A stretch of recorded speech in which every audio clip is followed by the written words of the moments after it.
வணக்கம்.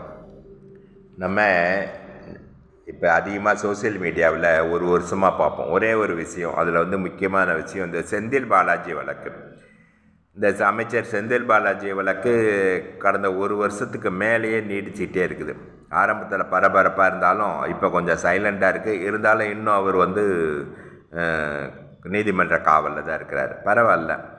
இப்போ நம்ம இந்த வழக்கில் ஒரு சாரார் அவங்களுக்கு வேண்டியவங்கெல்லாம் அவர் செஞ்சது சரின்னு பேசுவாங்க. வேண்டாதவங்க அல்லது எதிர்கட்சிக்காரங்க, வேறு கட்சிக்காரங்களாம், மாற்று கட்சிக்காரங்க, இல்லது அவங்க கட்சியிலே அவரை பிடிக்காதவங்கெல்லாம் அவருக்கு எதிரான சமூக வலைதளங்களில் பிரச்சாரங்களை பார்க்குறோம். ஒருத்தர் எது செஞ்சாலும் சரிம்பாங்க, இன்னொருத்தர் எது செஞ்சாலும் தப்பும்பாங்க.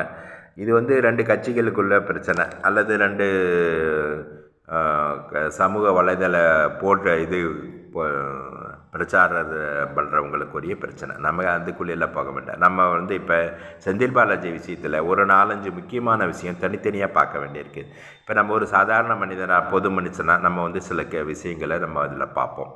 இப்போது இந்த செந்தில் பாலாஜிக்கு வழக்கில் வேறு இருக்குது. ஒரு வழக்கு எடுத்துக்கோ. முதல் வழக்கா, அதாவது அவர் லஞ்சம் பெற்றதான குற்றச்சாட்டு. அதாவது லஞ்சம்னு சொல்லலை, முதல்ல என்ன சொல்கிறாங்க, அவர் வேலை வாங்கி தர்றதுக்காக பணம் வாங்கினார்.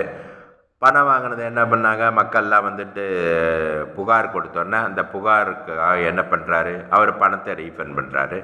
இதை கோர்ட்டில் சொல்கிறாரு. என்ன சொல்கிறாரு, வாங்கின பணத்தை திருப்பி கொடுத்துட்டேன்.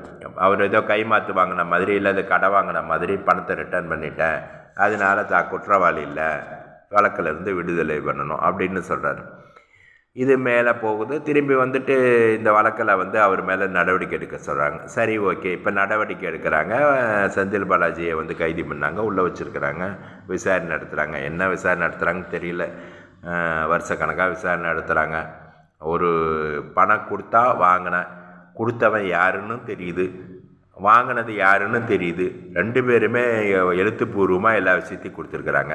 இதில் விசாரிக்கிறதுக்கு 10 நாள் பத்தாதா, என்ன வருஷக்கணக்காக என்ன விசாரிக்கிறாங்கன்னு தெரியல. விசாரிக்கிட்ட போகட்டும். இப்போ நம்ம அந்த விஷயத்துக்கு இல்லை, அடுத்த விஷயத்துக்கு வரும். என்னென்னா, இப்போ செந்தில் பாலாஜி குற்றவாளி. ஏன், அவர் பணம் வாங்கினார், திருப்பி கொடுத்தாரு. பணம் வாங்கினேன்னு அவரே சொல்லியிருக்காரு. பணம் வாங்கலை, அவர் பணம் வாங்கினது வேலைக்காக பணம் வாங்கினார் அப்படின்னு சொல்கிறாங்க. வேலைக்காக பணம் வாங்கினா ஒரு அரசு ஊழியர், அதிகாரி, அமைச்சர் இவங்கெல்லாம் வாங்கலைன்னா அதுக்கு பேர் லஞ்சம்.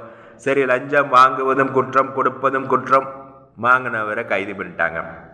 வாங்கினவங்க மேலே நடவடிக்கை தொடருது. சரி, இப்போ இந்த விஷயத்தில் லஞ்சம் கொடுத்தவங்க யாரோ தெரியாதவங்களா?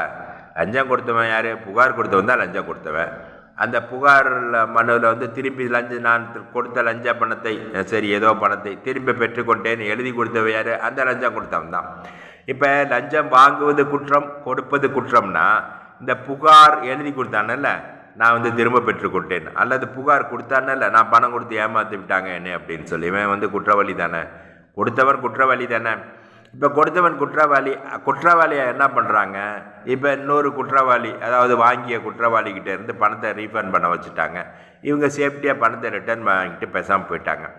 இப்போ கோர்ட்லேயோ விசாரணையிலையோ எங்கேயோ இருக்கட்டும், ஒருத்தனை குற்றவாளி ஆக்கிடுச்சு, வாங்கினவனை. கொடுத்தவனை குற்றவாளி ஆக்கலைன்னா நாட்டில் என்ன நடக்குதுன்னு தெரியுதா? இப்போ கொடுத்தவன் ஒருத்தர் குற்றவாளி இல்லைன்னா இனிமேல் மக்கள் என்ன பண்ணுவான், சேஃப்டியாக கொடுப்பான். ஒரு அமைச்சர்கிட்ட, அதிகாரிகிட்ட ஒரு கான்ட்ராக்டுக்கு வேணும்னா, அல்லது ஒரு வேலை வேணும்னா, ஒரு வேறு ஏதாவது விஷயம் காரியம் சாதிக்கணும்னா லஞ்சமாக கொடுப்பான். எப்படி கொடுப்பான்? தைரியமாக கொடுப்பான். ஏன், இவனுக்கு தான் ஒரு வேலை வாங்கி கொடுத்தான்னா வேலை கிடைக்கும். வேலை வாங்கி கொடுக்கலன்னா பணம் ரீஃபண்ட் ஆயிரும். ஏன்னா கோர்ட்டுக்கு போகலாம், புகார் கொடுக்கலாம், பணம் ஆட்டோமேட்டிக்காக ரீஃபண்ட் ஆயிரும்ல. ஒரு சட்ட ரீதியான ஒரு பாதுகாப்பு இருக்குது. லஞ்சம் கொடுக்கறதுல திருப்பி வாங்கிறதுக்கு சட்ட ரீதியான பாதுகாப்பு இருக்குது. இந்த மாதிரி அணுகுமுறை இருந்துச்சுன்னா நாடு எப்படி உருப்படும்? இனிமேல் அவன் பணம் கொடுத்துட்டு மட்டும் வாங்கலாம் அப்படிங்கிற ஒரு முடிவுக்கு போயிடுவான். அப்போ நல்லதெல்லாம் எப்படி நடக்கும்? இவங்க மேலே ஏன் நடவடிக்கை எடுக்கலை? குற்றவாளியை கண்டுபிடிக்கிறது கஷ்டமா? இப்போ லஞ்சம் யாரு கொடுத்தான் அப்படின்னு தெரியாதுன்னா கூட சொல்லலாம். கொடுத்தவன் யாருன்னா, புகார் கொடுத்தவன் தான் கொடுத்தவன். பணத்தை திரும்பி வாங்கினேன்னு எழுதி கொடுத்துருக்கேன், அவனே எழுதி கொடுத்துருக்கேன், நான் கொடுத்துருக்கேன்ட்டு. அவனே எழுதி கொடுத்துருக்கேன், நான் திரும்பி வாங்கிட்டேன்னு. அப்புறம் அவனை கைது பண்ணி அவன் மேலே நடவடிக்கை எடுக்கலைன்னா ஃப்யூச்சரில் யார் தான் லஞ்சம் கொடுக்காமல் வேலை வாங்க முடியும்? எல்லாரும் ஆளுக்காளு கொடுப்பான். ஏன்னா இது வந்து ஒரு அரசாங்கமா கோர்ட்டா என்னன்னு தெரியல. இப்போ போலீஸா யார் இவருக்கு திரும்பி யார் வேணுமாலும் இவங்களுக்கு திரும்பி வாங்கி கொடுப்பாங்கிற ஒரு அசூரன்ஸ் இருந்துச்சுன்னா நாட்டில் லஞ்சத்தை எப்படி ஒழிக்கிறது? நீங்கள் தான் சொல்லணும்.